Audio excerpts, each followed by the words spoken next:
She had 3 days before the boarding house turned her out, and nowhere in Caldwell County willing to take a widow without coin or kin. The man who sent the letter had not signed it with warmth, only need, a ranch address, and a single question that told her everything about how he saw her before she arrived. This is not a story about a woman who answered small and stayed small. It is a story about two people who had each already paid the full price of surviving alone, and what happened when they were finally forced to stop. The pen had dried before she finished reading the letter the second time. Nora Calloway sat at the narrow table in Mrs. Birch's boarding house, the paper held flat against the wood by 2 fingers, as though it might escape her if she loosened her grip.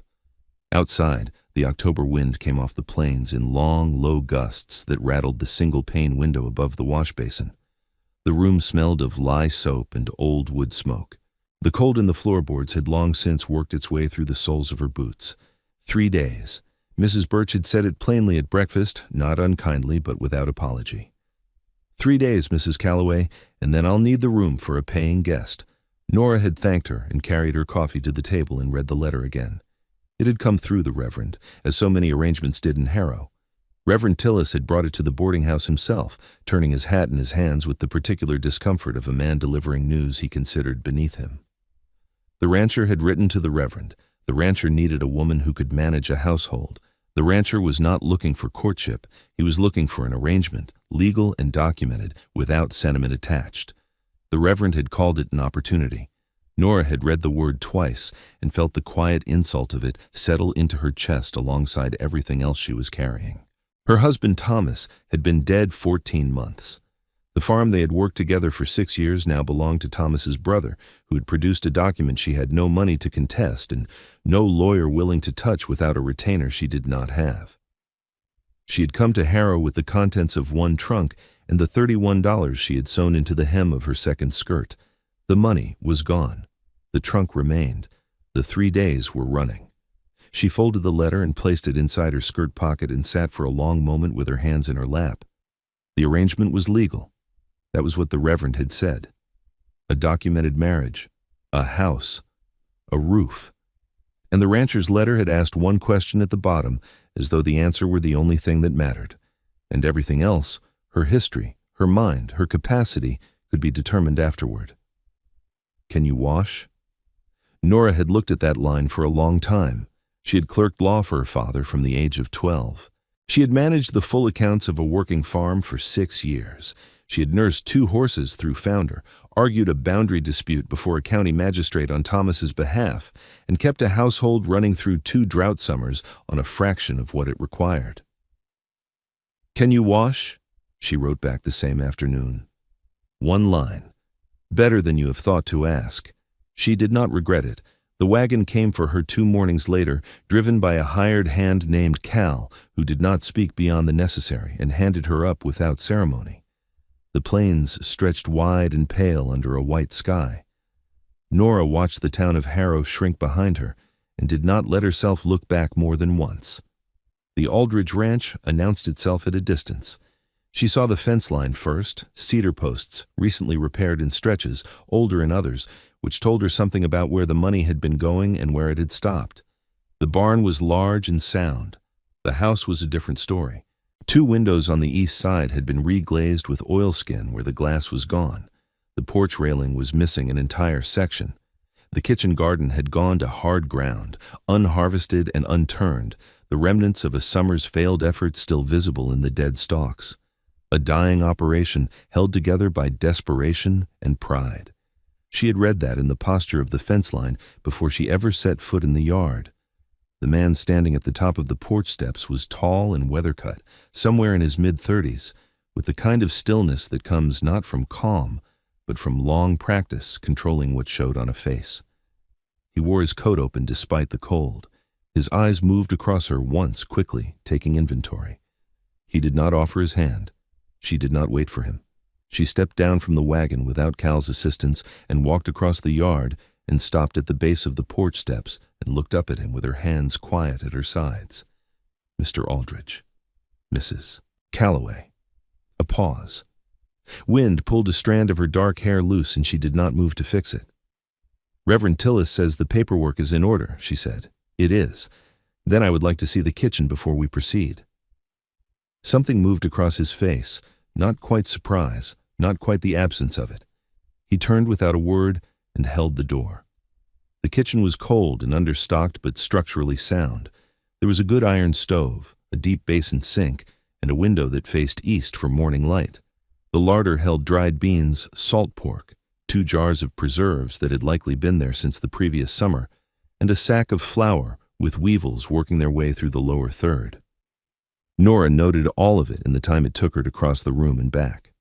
The flour will need replacing, she said, and the larder needs a proper accounting before I can tell you what the household requires each week. You'll have a household allowance, he said from the doorway. Reasonable. I'll need it in writing. His eyes held on her for a moment. You came here with conditions. I came here with sense, she said, which is what the arrangement requires. I believe your letter made clear what you expected. A silence. The iron stove ticked in the cold. The Reverend will be here at 10 tomorrow, Aldrich said. The ceremony takes a quarter hour. After that, the ranch is yours to manage as you see fit, so long as the hands are fed and the accounts don't bleed further. And your expectations beyond that? I don't have any. It was said without cruelty and without invitation, a flat statement of fact from a man who had stopped expecting things from people some time ago. Nora heard it clearly. Then we understand each other, she said. She unpacked her trunk that evening in the small room off the east hall, her room, separate and plainly established without discussion. The house around her settled into its nighttime sounds, beams contracting in the cold, wind finding the gaps in the oilskin windows, the distant sound of cattle somewhere beyond the barn. She did not sleep for some time. She lay with her hands folded on her chest and looked at the dark ceiling and thought not of what she had given up to be here, but of the weevils in the flour and the dead garden and the oilskin windows, and what could be done with each one in turn. The ceremony the following morning lasted 12 minutes. Holt Aldrich stood beside her in the cold parlor with his hat in his hands and his jaw set, and signed his name without looking at her. She signed her name steadily and folded her copy and placed it in her coat pocket with the same deliberateness she had given the letter 2 days before. No one threw rice. No one was there, too. The Reverend left. Holt went to the barn. Nora went to the kitchen. And that is where it happened. She had been there perhaps 20 minutes, pulling the larder apart and making notes, when she heard his boots on the floor behind her. She turned to find him in the doorway with his arms crossed and his expression carrying the particular blankness of a man who has just remembered something he intended to ask and is uncertain how it will land. "Can you wash?" he said. The question sat in the warm kitchen air between them. She looked at him steadily. He was watching her with the careful attention of a man who had been disappointed before and was bracing, already, for the shape of the next disappointment. She set her pen down on the table. "I can wash," she said. "I can also keep a full set of accounts, argue a loan instrument, treat a horse with the founder, turn a kitchen garden for winter cover, and identify 3 errors in the payment schedule your bank has been running on this property for the past 9 months. She kept her voice level and her hands still at her sides. "I answered your letter honestly. I'm telling you now so we do not waste each other's time pretending I am something smaller than what I am." The silence that followed was a different kind of silence than the ones before it. He looked at her for a long moment, not with the quick inventory expression he had used in the yard, but with the slower attention of a man recalculating something he thought he had already measured. His arms uncrossed. He said nothing. He turned and went back to the barn. But he had left the door open behind him, and that, she thought, returning to her pen and her larder list, was something. By noon she had produced a full accounting on 2 sheets of paper from her trunk, every item in stock, estimated value, projected shortfall by month's end, and a separate column for what could be recouped by selling the unused tack she had noted in the barn's south corner. She left the papers on the kitchen table where he would find them. He found them that evening when he came in for supper, standing at the table in his coat reading them while she stood at the iron stove. The heat off the burner was substantial after the long cold of the day, and she felt it in her face and hands as she worked the salt pork in the pan. "You priced the tack," he said. 3 of those saddles haven't been used in at least a season. The leather will go if they sit through another winter. The mercantile in Harrow will take them." Another silence. The smell of salt pork and wood smoke filled the kitchen. "How do you know what the mercantile will take?" "Because I went to Harrow with Thomas for 6 years and kept the accounts." She turned and set the plate on the table. "I also know the bank holds the second note on this land and that payments have been irregular for the past 3 quarters. If you have documents relating to that, I would like to look at them." He sat down slowly. "Who told you about the note?" "No one. The condition of the property told me." He looked at the plate, and then at her, and then at the papers beside the plate. He picked up the fork. "The documents are in the study," he said. She took that as permission.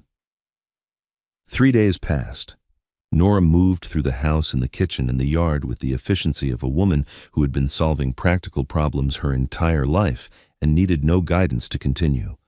She restocked the larder, turned the kitchen garden for winter cover, and persuaded Cal, through the simple logic of presenting him with a hot midday meal for the first time in apparent months, to reglaze the east windows before the first hard freeze. By the 4th morning, the ranch hands ate together at a proper hour and left their plates scraped clean. She had learned their names: Cal, who drove the wagon, a young man named Percy with a broken finger, healed wrong, and an older hand they called Dobb, who watched her with the cautious attention of a man accustomed to disappointment. Holt watched her too. She noticed that. He had a habit of appearing in doorways at odd hours, not stepping in, simply standing there with his arms crossed as though confirming something he had not yet confirmed. On the 5th morning, she found him at the barn before first light, working the leg of one of the mares who had come up lame. He was crouched in the straw with the horse's hoof between his knees, working by lantern light, his breath making small clouds in the dark. The straw was warm beneath the smell of cold outside air and animal heat, that particular barn smell, layered and alive, that she had grown up with and not smelled since the farm. He did not hear her come in.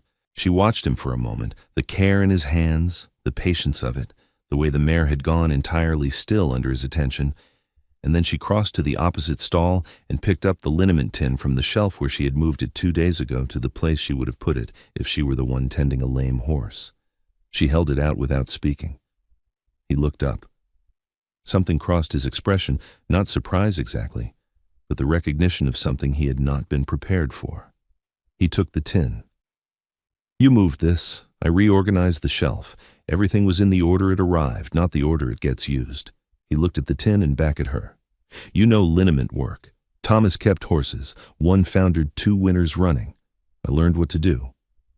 He turned back to the mare's leg and began working the liniment in with slow, practiced strokes. Nora crouched at a distance and held the lantern at the angle that would give him the best light without being asked. After a while he said, without looking up, "The bank has sent a man. Coming end of the month." "I know," she said. "I read the correspondence." "And?" "I think I can help you argue the payment schedule. There are inconsistencies in the original note agreement that the bank may prefer not to have examined in detail." She kept her voice level. "I would need a day with the full ledger." The lantern light moved across his face as he worked. He was quiet for a long time. "You'd have done this even without the arrangement," he said. It was not quite a question. "I'd do what needs doing," she said, "whether anyone is watching or not. This is Dusty Vows, where stories like hers live. Women who were underestimated, men who did not yet know what they were missing. If you want the next story the moment it arrives, subscribe now. Then, back to the ranch." She spent that full day with the ledger and did not emerge from the study until supper, when she placed a 4-page summary on the table beside his plate, with columns marked in red where the bank had applied interest inconsistently with the original terms. Holt read it in the silence of the kitchen while she served. He read it twice. He set it down with care, the way a man handles something he does not want to damage. "Where did you learn this?" he asked. "My father was a solicitor," she said. "I clerked for him from the time I was 12 until I married." He looked up at her. "You didn't say that in your letter. You didn't ask what I knew," she said. "You asked if I could wash." The thing that happened to his face then was not quite a smile, but it was as close as she had seen, and she recognized it for what it was, the involuntary expression of a man catching himself before he shows something he is not ready to show. He looked back down at the papers, and she turned back to the stove and neither of them said anything more. But the quality of the silence in the room had changed. It was Dobb who named it, the way people on the outside of a thing so often can. He said it to Percy in the yard on the 8th morning, not knowing Nora was on the other side of the fence line taking washing from the line. His voice carried plainly in the dry, cold air. She's holding this place together with 2 hands, and nobody's even thanked her for it. Percy's answer was quieter, but she caught the shape of it. He doesn't know how yet. She took down the last of the washing and carried it inside, and did not let herself dwell on it. Mrs. Alander from the neighboring spread came by that same afternoon, a wide, solid woman of 60 who arrived with a jar of preserved plum, and the directness of someone who had spent enough years on the frontier to see through pretense entirely. She sat at the kitchen table and watched Nora work and said, "He ran off the last 2 women the agency sent before they'd been here a week." "I wasn't sent by an agency," Nora said. "No," Mrs. Alander said. "That is apparent." She turned the jar of plum in her hands. "He's not a bad man. He's a frightened one. His father lost this land and got it back and lost it again, and Holt has been holding what's left since he was 19. He doesn't know how to let anyone stand beside him." "He doesn't need to let me," Nora said. "I stand where I stand." Mrs. Alander looked at her with something close to satisfaction. "Yes," she said quietly. "I can see that." She was gone before Holt returned from the far pasture. That evening, Nora was at the kitchen table after supper when she heard the wagon come in too fast. Then voices, Cal's, tight and clipped, and another she did not recognize. She was in the doorway before Holt reached the porch. The man in the yard was Gerald Fitch. She knew the name from the bank correspondence, not a bank representative, but a private creditor. A man who held a 3rd lien on the northeast pasture land that Holt's father had taken and never disclosed to his son. Fitch was built narrow and confident, the way men are who have never needed physical force because the law had always been willing to do their work for them. He was holding a folded paper and smiling. "I have a 30-day notice," he said to Holt, "signed by Judge Haverfield. You vacate the northeast quarter or the whole note accelerates." Holt's face had gone to stone. "That pasture isn't encumbered. Your father would disagree," Fitch said. "I have the documentation." Nora stepped forward. "May I see it?" Both men looked at her. Fitch's smile did not move. "Mrs. Aldrich, this is a business matter between." "My name is on the deed," she said, "which makes me a party to any instrument affecting this property." "May I see it?" Fitch held the paper out with the condescension of a man who expects to be ignored. She took it and read it, standing in the cold yard with Cal's lantern throwing uneven light across the page. She read it twice. She handed it back. "This notice is defective," she said. Fitch's smile thinned. "Excuse me. The acceleration clause requires written demand be served to both parties of record. My name was added to the deed 11 days ago. You served only one party. The notice is procedurally defective, and the 30-day period has not legally begun." She folded her hands in front of her. "You're welcome to have your lawyer verify that. I believe you will find I am correct." The yard was very quiet. Fitch looked at her for a long moment with the expression of a man recalculating. "I'll be back," he said. "When you are," Nora said, "bring properly served documentation." He left. Cal let out a low breath and moved toward the barn. Percy, who had been standing near the fence, disappeared around the corner with something that looked like a grin. Holt was standing 2 feet from her in the cold yard. She could feel the heat radiating off him, the controlled heat of a man who had been bracing for a blow and was still bracing even after it had not landed. Nora. Just that. Her name, the first time he had used it, said the way a man says a word he has been carrying in his chest without knowing it. They both heard it. "Tell me, did you feel that shift, or was it only her? Leave your answer in the comments. I read everyone. Now, back to the story." She did not answer immediately. The silence between them was not empty. "The defect buys us time," she said, "but Fitch will serve proper notice. We have perhaps 3 weeks before the legal clock runs. Can we fight it?"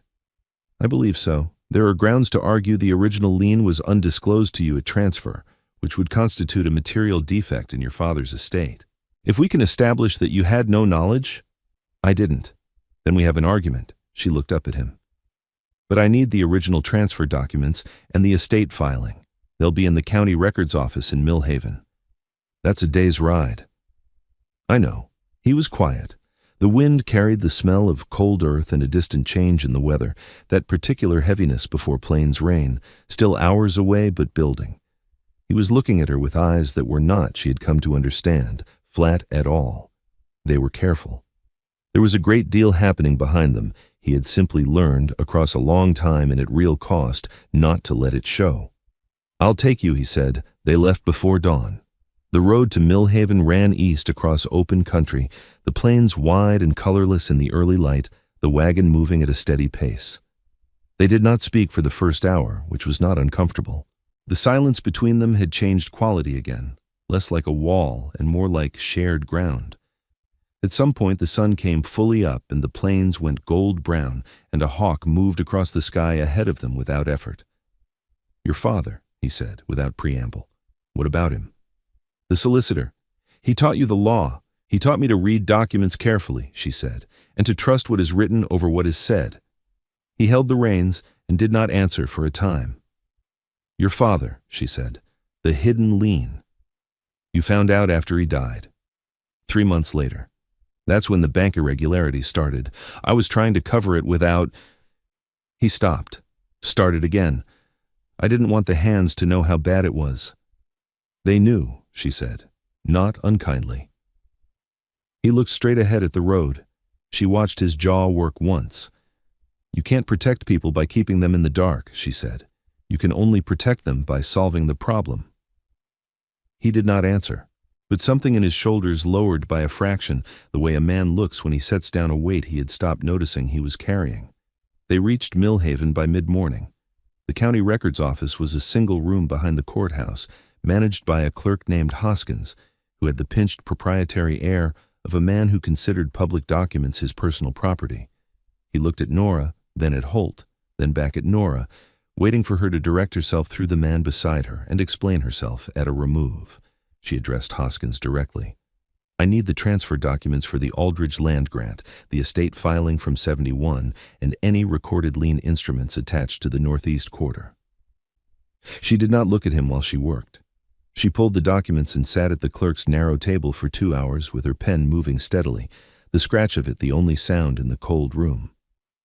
Holt came and stood closer after a while, reading over her shoulder in silence, and she let him.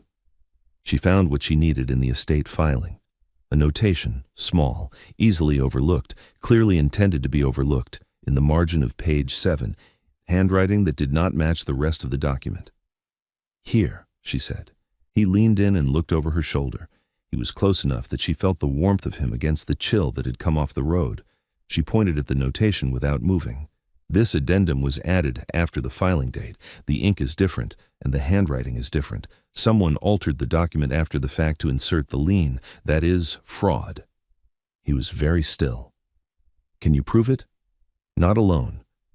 But a judge with any integrity, looking at this ink beside the original, will have questions." She looked up at him. He was close. His eyes were on the document, but she felt the moment his attention shifted to her face. "Fitch forged a lien that didn't exist. When he returns with proper service, we file for fraud before he can accelerate anything." He straightened slowly. He was looking at her now, directly, with something in his expression she had not seen from him before, not gratitude exactly, but something more fundamental. The look of a man who's been holding something alone for years and has just recognized another person's hands on the other side of it. "I owe you more than the arrangement covers," he said quietly. "You don't owe me anything," she said. "I did this because failing serves neither of us." Nora, her name again, the second time, heavier now, more deliberate. Both of them registered it. "That isn't entirely true anymore, is it?" She held his gaze. "No," she said, "it isn't." They rode back in the late afternoon light, the sky clearing to a deep autumn blue above the plains. She had copied the critical page in full and tucked the notebook deep in her coat pocket. The threat still had teeth. Fitch would return. The legal argument would need to be made formally. The banknote still required resolution. But the shape of it had changed. It was a problem with a solution, which was entirely different from a problem with none. She was thinking this when Holt said, without preamble, "My father told me the ranch would break me. She looked at him. His voice carried the particular evenness of something said long after the hurt of it had been settled into a bare fact. Not to warn me. To see if it would. He was that kind of man. Did it? She asked. Not yet, he said. No, she agreed. Not yet. The road ran straight and the light went gold across the dead grass on either side, and a meadowlark, late in the season, improbable, called once from somewhere in the distance, and then was gone. She had not heard a meadowlark since she left the farm. The sound moved through her chest like something she had not been braced for. She did not say that. She sat with it and let the road unspool ahead of them, and thought that this was what it meant, perhaps, to begin, not with fanfare, but with a meadowlark in October on a flat road, both of you carrying your histories quietly and not asking each other to set them down. The ranch came into view at dusk. The lantern in the barn window was lit. The smoke from the kitchen chimney rose straight in the still evening air. Holt stopped the wagon at the yard gate and did not immediately climb down. "There is something I want to say," he said. She waited. "When I sent that letter, I wrote what I needed, not what I had any right to expect." He kept his eyes on the fence line, on the barn light. "You came here with 3 days left and a trunk and your father's law in your head, and you haven't asked for anything but space to work. That is what I needed," she said. "I know." He turned and looked at her directly, and there was no careful management in his face now. It had been set aside entirely. "I'm asking now whether you are willing to stay. Not because of the arrangement, because of what this has become." The cold was sharp. The sky overhead had gone indigo at the edges. Somewhere across the pasture, one of the cattle lowed low and slow. Nora sat with her hands in her lap and felt the weight of every day of the past 2 weeks and the 14 months before that and the 6 years before that. And she thought about what it cost a proud man to say those words plainly, without deflection, with no structure around them to hide behind. "Yes," she said. He offered his hand to help her down from the wagon. She took it. His grip was firm and warm, and he did not let go immediately when her feet found the ground, and neither did she. Mrs. Olander came by 3 days later and sat at the kitchen table and watched them move around each other with the easy rhythm of people who have stopped pretending distance, and she said nothing at all. She simply drank her coffee and smiled at the table. Before she left, she paused at the door and looked at Nora with something that was not sentiment, but was close to its most honest form. "He came into the mercantile last Tuesday," she said, "and bought flour without being asked. In 14 months, he has not once bought anything for this kitchen that was not strictly for himself." Nora handed her back the jar of plum, refilled. "Tell no one," she said. "He would hate it." Mrs. Olander laughed, a short, dry sound like a barn board settling, and went. On the front porch that evening, after supper, after the hands had gone to the bunkhouse and the sky had gone fully dark, Holt came and stood beside her at the railing. Not close enough to be a statement, close enough to be a choice. She did not move away. The plains stretched out before them, dark and vast, the stars coming up thick above the flat horizon.